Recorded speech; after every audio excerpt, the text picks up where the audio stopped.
"Oh God, I hate this. It's going everywhere." Late one evening inside palace archives, King Charles stumbled upon a detail no one had dared mention aloud. Buried in the Queen's will was a clause phrased yet powerful enough to rewrite Harry's future overnight. The advisors went silent. Phones stopped ringing. The room felt colder. This wasn't rumor nor speculation, but ink and intention from the late monarch herself. So why was it hidden? Who was meant to find it? And how could this single sentence reshape inheritance, loyalty, and the balance of the royal family forever? The shocking discovery behind the grand storied walls of Buckingham Palace. A discovery emerged that could send shock waves through the royal family and alter its dynamics in ways no one could have foreseen. What began as a routine review of estate documents became for King Charles a moment charged with both legal significance and deeply personal weight. Among the familiar papers outlining properties, heirlooms, and the careful distribution of wealth, one particular document stood apart. A sealed clause written in Queen Elizabeth's own hand, crafted during her final months. At first glance, it appeared as part of the estate's ordinary formalities, the kind of document Charles had seen countless times in his decades of royal life. But as he broke the seal and read the delicate, deliberate script, he realized this was no ordinary note of instruction. These were the Queen's final words, carefully concealed and intended for discovery, at the precise moment when they could have the greatest impact. The clause addressed Prince Harry's inheritance, but not in the straightforward manner Charles might have expected. There was a structure, conditions, an intent that suggested a larger purpose than mere financial provision. The words on the page carried with them a mother's careful strategy, a blend of love, concern, and foresight designed to guide the family even after her passing. They were meant to shape the path forward, to encourage communication, reconciliation, and the preservation of bonds that had frayed over time. Charles understood immediately that this was more than a legal matter. It was a personal intervention, a final act by a mother who had spent decades navigating both family and monarchy with unwavering attention, now extending her influence beyond the grave. The clause itself was intricate. It laid out a clear inheritance for Harry. Yet, it was accompanied by stipulations that required thought, negotiation, and cooperation. This was not about wealth alone, but about connection and responsibility. A framework through which the late Queen sought to ensure that her grandson remained meaningfully linked to his heritage, to the family, and to the monarchy she had devoted her life to serving. Each word had been chosen with precision, balancing pragmatism and emotion, practicality and hope. Charles paused, reflecting on the subtle power of his mother's foresight. Elizabeth had always understood the delicate intersections of duty, affection, and consequence. Through this clause, she was extending a hand to Harry, offering an opportunity to reconnect, to bridge a divide that had lingered for years. At the same time, she placed a silent challenge before her eldest son to navigate the responsibilities of kingship alongside the equally weighty duties of fatherhood and family unity. What unfolded in that quiet moment was both a revelation and a reckoning. The discovery of the hidden clause was a reminder that even in death, Queen Elizabeth had not relinquished her influence. She had left a carefully constructed path, one that could reshape relationships, challenge old resentments, and potentially bring fractured bonds back into alignment. King Charles uncovered a sealed clause in his mother's will. And what he found inside was nothing short of shocking. But what exactly did the Queen leave behind? And why would she include such a surprising clause? Now, let's uncover a grandmother's final gift, the Queen's intentions. This was far from an ordinary inheritance. Hidden within Queen Elizabeth's meticulously drafted will lay a clause that carried both immense wealth and an even greater emotional weight. The document outlined a substantial sum, roughly 20 million. But the money was not simply given freely. There were clear deliberate conditions attached designed not merely to provide financial security, but to guide influence and shape the relationships within the royal family long after her passing. This was a queen's final intervention, a carefully considered attempt to preserve ties that had frayed over years of distance, disagreement, and public scrutiny. One of the most striking requirements was explicit. Prince Harry would need to spend a minimum of 90 days each year on British soil or within Commonwealth nations. But this was not about returning to formal royal duties. Instead, the stipulation demanded meaningful engagement through charitable work or community-focused initiatives that aligned with the causes the Queen had championed throughout her reign. It was a call for connection, for participation, for Harry to maintain a tangible presence in the places that had shaped his heritage. Through this requirement, Elizabeth sought to remind her grandson of the bonds that existed beyond titles, publicity, or personal grievances. A gentle nudge to ensure that even distance could not sever the ties that mattered most. Even more personal was the portion set aside for Harry's children, Archie and Leot. Approximately £5 million was designated specifically for their education and upbringing, but not without stipulations. Trustees would oversee the funds carefully selected and approved by both Harry and King Charles, ensuring a balance between parental guidance and oversight from the Crown. The intent was clear: to protect the children's connection to their British heritage, to prevent them from growing up entirely removed from the family and the land of their ancestors. In essence, Elizabeth's foresight extended not only to her grandson, but to the next generation, a subtle yet profound insistence that family bonds endure beyond estrangement and time zones. Accompanying the legal provisions was a deeply personal letter addressed to King Charles. It did not command or dictate. Instead, it spoke in the quiet, compelling voice of a grandmother who had spent a lifetime navigating the delicate balance between love and duty. The letter urged Charles to view this inheritance not merely as financial resources, but as an opportunity, a chance to extend a hand, to rebuild bridges, and to foster reconciliation between father and son. Through her words, the Queen conveyed her hope that fractured bonds could yet be mended, that past disappointments and misunderstandings might give way to dialogue, connection, and healing. Reading the letter, one could almost hear her voice. Firm but tender, practical, yet deeply emotional, aware of the limitations of time and circumstance, yet refusing to abandon hope. This inheritance, Queen Elizabeth made clear, was more than a gift. It was a carefully constructed framework for redemption, a final act of love that asked her family to rise above old grievances, embrace responsibility, and seize the opportunity to create unity where division had long taken root. It was a mother's and grandmother's final wish, a reminder that even in death, her guidance could shape the heart of her family. And through that guidance, perhaps even restore what had once been lost. The clause in the Queen's will came with a letter explaining her reason. But was it only this letter that gave it weight? Or was there an even more powerful document reinforcing her wishes? Now, let's dive into the Queen's masterstroke, the hidden clause. The clause was no casual addition to the will.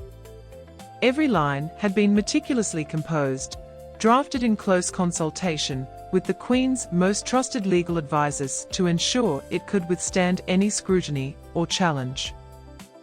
Elizabeth's hand guided not only the letter of the law, but the subtle currents of human emotion, carefully weaving practicality with heartfelt intention.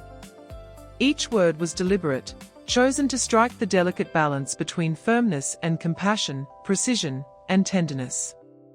Nothing was accidental. This was a final act of strategic thought, a document shaped by decades of experience, foresight, and love. Queen Elizabeth understood the stakes at play.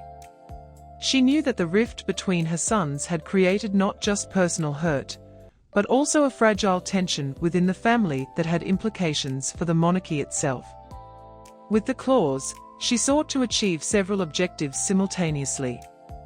At its surface, it provided Prince Harry with financial security, substantial yet measured enough to ensure stability without overshadowing the deeper purpose. But the provision went far beyond wealth. It was designed to keep him connected to the United Kingdom and the broader Commonwealth, encouraging engagement in causes that mattered to the family and to the communities they served. In doing so, Elizabeth hoped that her grandson would maintain a tangible link to the heritage she had devoted her life to preserving. Equally significant was the careful attention given to Harry's children. The clause safeguarded their connection to Britain, ensuring that Archie and Leot would not grow up entirely removed from their ancestry or the extended family that had shaped their lineage. By establishing trustees approved by both Harry and King Charles, Elizabeth created a framework in which guidance, oversight, and support could coexist. She was aware that love alone was not always enough to maintain connection, structure, and tension were necessary to nurture relationships across distance, time, and generational divides. Perhaps the most profound element of the clause was its subtle demand for dialogue.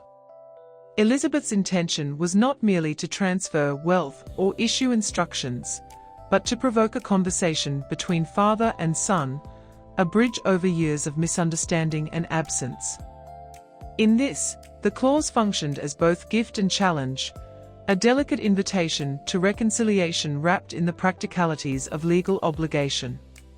It asked Charles to step into a role that blended authority with compassion, judgment with empathy, and leadership with vulnerability. The Queen trusted that her eldest son could navigate this complex terrain, weighing family loyalty, moral duty, and the larger interests of the monarchy.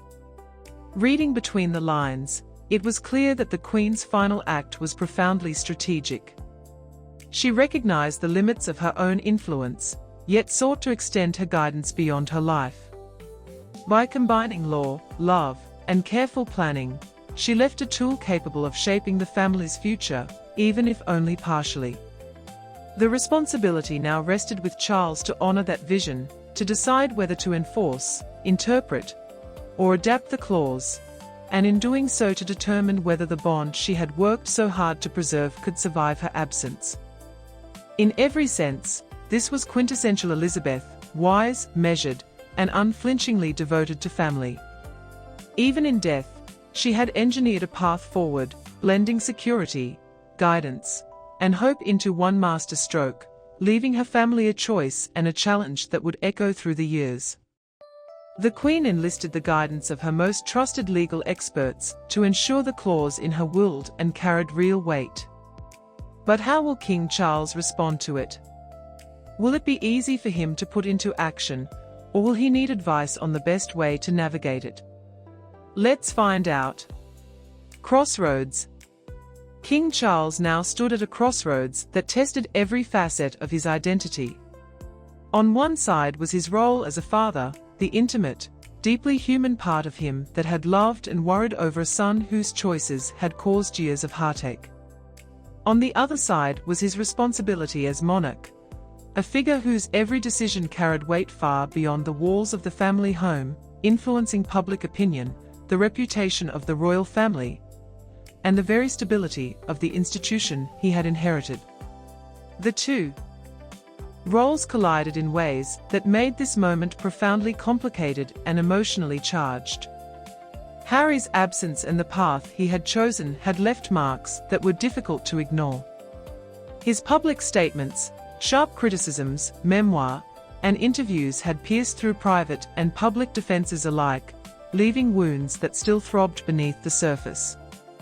Charles had prepared himself for the challenges of kingship, for scrutiny, for political and public pressure. But no manual could have prepared him for the personal ache of feeling publicly judged and privately misunderstood by a son he had loved since infancy. The personal pain is intertwined with duty, making every decision heavier than it might appear to an outsider.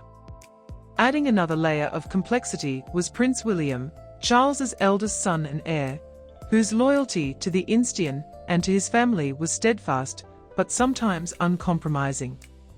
William's insistence on boundaries and his protective stance toward his own family complicated matters, demanding careful navigation. His disapproval of Harry's choices, his reluctance to see reconciliation happen too quickly or without accountability, created tension that Charles could not ignore. The king understood William's perspective. He had once held the same hopes for family unity, and he respected his son's need to protect himself and his own family from potential harm. Yet William's rigidity could also block the very bridge Elizabeth had designed to mend fractured relationships. Now Charles faced a delicate balancing act. The hidden clause in his mother's will carried not only legal authority, but moral expectation. A subtle directive to use it as a tool for reconciliation. A way to repair what had been broken. To honor this final wish required more than compliance. It demanded diplomacy, empathy, and courage. Charles had to weigh the potential benefits of reaching out to Harry against the risk of further fracturing family bonds. Could he extend a hand without appearing weak? Could he uphold his mother's intention while maintaining authority and respect within the institution? Every choice seemed to carry both personal and public consequences. The decision would test Charles's wisdom, patience, and capacity for forgiveness like never before. It was a moment that demanded self-reflection, a willingness to confront past mistakes, and a careful calculation of how personal actions could ripple outward, shaping the monarchy's legacy. Every word, every gesture, every calculated step could either open the door to healing or deepen the divide. In truth, this was not just about inheritance or money. It was about trust, legacy, and the fragile threads that hold families and kingdoms together. The clause placed Charles in a delicate position. He had to honor his mother's final wishes while trying to keep the family together and safeguard the monarchy's stability. But is Harry even aware of this clause? And will following it be straightforward or stir more tension? Now let's unravel a life in balance. Harry's dilemma. Far across the ocean in Montecito, California, Prince Harry remained entirely unaware of the extraordinary clause that had quietly emerged from his grandmother's will. Life on the West Coast had taken on a rhythm of its own, shaped by work, family, and the careful curation of distance from the institution he had left behind. Days were spent juggling media ventures. From interviews and speaking engagements to Netflix and philanthropic projects, every commitment carried its own pressures, demanding a performance reminiscent of royal responsibilities. Yet in a world that allowed him more autonomy, more control, and most importantly, more personal safety, Meghan's presence was constant, providing support, counsel, and a shared commitment to the life they had painstakingly built together. Their home was a sanctuary, a place where privacy and protection could be maintained. Far from the scrutiny and expectations that had once defined Harry's every move, he and Meghan could navigate parenthood, career, and charity work without the endless commentary of tabloids or the unrelenting gaze of the public eye. They could focus on raising Archie and Leet in an environment they deemed nurturing, allowing the children to grow without the pressures of royalty weighing on every decision. Yet the clause now waiting to be revealed carries with it a call to a very different life. One bound by expectation, visibility, and tradition. Spending 90 days each year in the United Kingdom, or across the Commonwealth, was not merely a logistical challenge. It was an emotional test. It meant exposure to the media that had haunted him for years, to public scrutiny that could reignite old traumas. It meant negotiating the delicate boundaries between duty, family, and mental well-being. Balancing the desire to honor grandmother's love with the need to protect his marriage, his children, and his own sense of peace. At its core, the clause represented more than an inheritance. It was a bridge, a chance for connection, a carefully designed path meant to repair fractures that had long been ignored or avoided. It offered Harry the possibility of reaffirming ties to his homeland, not as a forced return to duty, but as an opportunity to engage meaningfully, to maintain relationships with his father, his brother, and his extended family. It was a subtle acknowledgement that he and his children were not completely cut off, a reminder that the bonds of family could survive, even if strained, if tended with care. For Harry, the challenge lay in reconciling this opportunity with the life he had built. Could he honor his grandmother's wishes while preserving the autonomy, privacy, and stability he had fought so hard to achieve? Could he accept this act of reconciliation without allowing it to unravel the carefully constructed balance of family life, career ambitions, and mental health? Every potential decision carried consequences, both personal and public, each requiring negotiation, reflection, and courage. The clause was more than money. It was a message, a gesture, a final attempt at connection. It asked Harry to weigh past wounds against future possibilities, to consider whether bridges burned could indeed be rebuilt. In that challenge lay both risk and reward, a delicate invitation to step back toward the family he had left, to honor his grandmother's love, and perhaps finally to find a way to integrate the two worlds he now inhabited. Far away in California, Harry had built a life filled with purpose, completely unaware of the hidden clause in his grandmother's will. But is a return to the UK really possible? And has he ever left clues that it might happen? Let's uncover the details. A glimpse of homesick longing. In a recent essay that captured the attention of both royal watchers and the general public, Prince Harry offered an unusually personal reflection on his connection to Britain.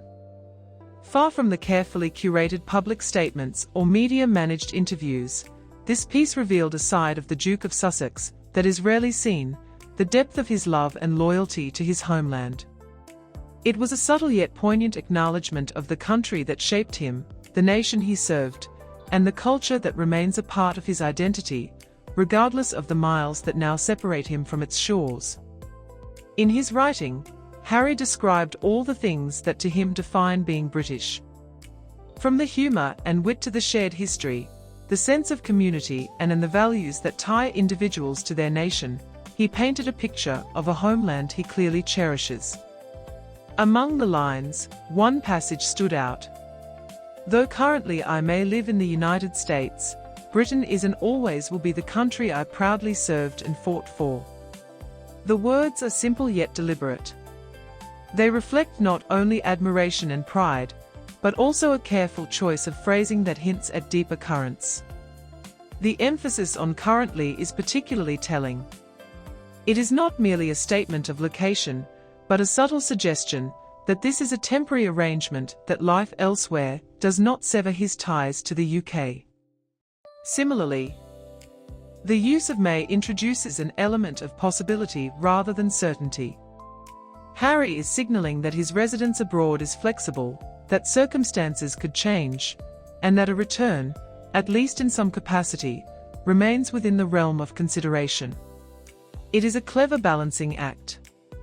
He acknowledges his current life in America, the family, projects, and commitments that anchor him there, while leaving open the idea that Britain still holds a magnetic pull.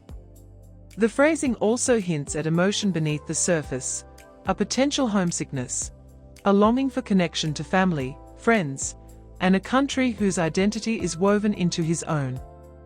It suggests that despite distance and the controversies that have marked his public departure from royal life, Harry still feels tethered to the place where he grew up, where his roots run deep, and where his grandmother and the monarchy played central roles in shaping his early experiences. For observers, the subtlety of Harry's words carries enormous weight.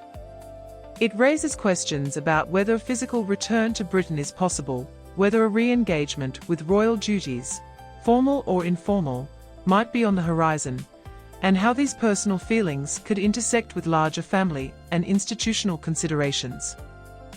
Is this a quiet olive branch to the nation and his family, or simply an honest reflection of love for a home that cannot be fully left behind. In either case, the essay opens a window into Harry's inner world, revealing a man caught between two worlds. The life he has chosen in California and the homeland that shaped him, that calls to him, and that remains an enduring part of his identity. Even in the midst of independence, distance, and the complexities of his public persona, there is a hint that the pull of Britain remains strong. A possible return, whether literal or symbolic, appears not just as a distant hope, but as a subtle unfolding possibility, a reminder that family, heritage, and country continue to matter, even across thousands of miles. Harry has hinted at a possible return to the UK, openly confessing his love for his homeland.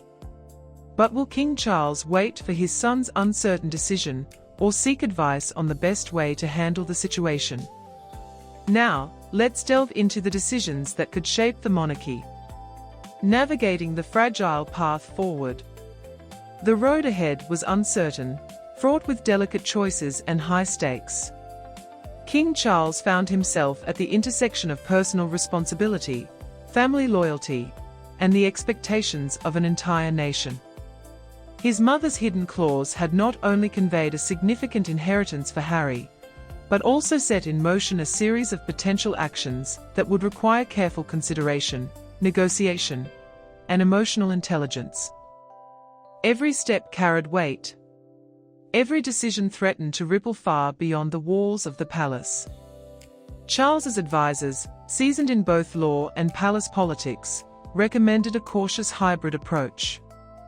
First, a formal legal notice would be sent to Harry, ensuring that the inheritance and its conditions were communicated clearly, properly, and without ambiguity. This would protect the family institutionally and maintain transparency in the eyes of the law. But alongside this, a personal letter from Charles himself would accompany the legal documents, a measured, heartfelt gesture designed not to command, but to invite. It would create a doorway to dialogue, an opening for communication that had been absent for years. The balance between formality and intimacy was delicate yet essential. Should Harry accept the inheritance as it stood, a host of negotiations would inevitably follow. Trustees would need to be appointed to manage the children's funds. Timelines would have to be agreed upon, and the stipulations of the clause, such as the 90 days in the UK, oh God, I hate this. It's going everywhere. Late one evening inside palace archives, King Charles stumbled upon a detail no one had dared mention aloud. Buried in the Queen's will was a clause phrased yet powerful enough to rewrite Harry's future overnight. The advisors went silent. Phones stopped ringing. The room felt colder. This wasn't rumor nor speculation, but ink and intention from the late monarch herself. So why was it hidden? Who was meant to find it? And how could this single sentence reshape inheritance, loyalty, and the balance of the royal family forever? The shocking discovery behind the grand storied walls of Buckingham Palace. A discovery emerged that could send shock waves through the royal family and alter its dynamics in ways no one could have foreseen. What began as a routine review of estate documents became for King Charles a moment charged with both legal significance and deeply personal weight. Among the familiar papers outlining properties, heirlooms, and the careful distribution of wealth, one particular document stood apart. A sealed clause written in Queen Elizabeth's own hand, crafted during her final months. At first glance, it appeared as part of the estate's ordinary formalities, the kind of document Charles had seen countless times in his decades of royal life. But as he broke the seal and read the delicate, deliberate script, he realized this was no ordinary note of instruction. These were the Queen's final words, carefully concealed and intended for discovery, at the precise moment when they could have the greatest impact. The clause addressed Prince Harry's inheritance, but not in the straightforward manner Charles might have expected. There was a structure, conditions, and intent that suggested a larger purpose than mere financial provision. The words on the page carried with them a mother's careful strategy, a blend of love, concern, and foresight designed to guide the family even after her passing. They were meant to shape the path forward, to encourage communication, reconciliation, and the preservation of bonds that had frayed over time. Charles understood immediately that this was more than a legal matter. It was a personal intervention, a final act by a mother who had spent decades navigating both family and monarchy with unwavering attention, now extending her influence beyond the grave. The clause itself was intricate. It laid out a clear inheritance for Harry. Yet, it was accompanied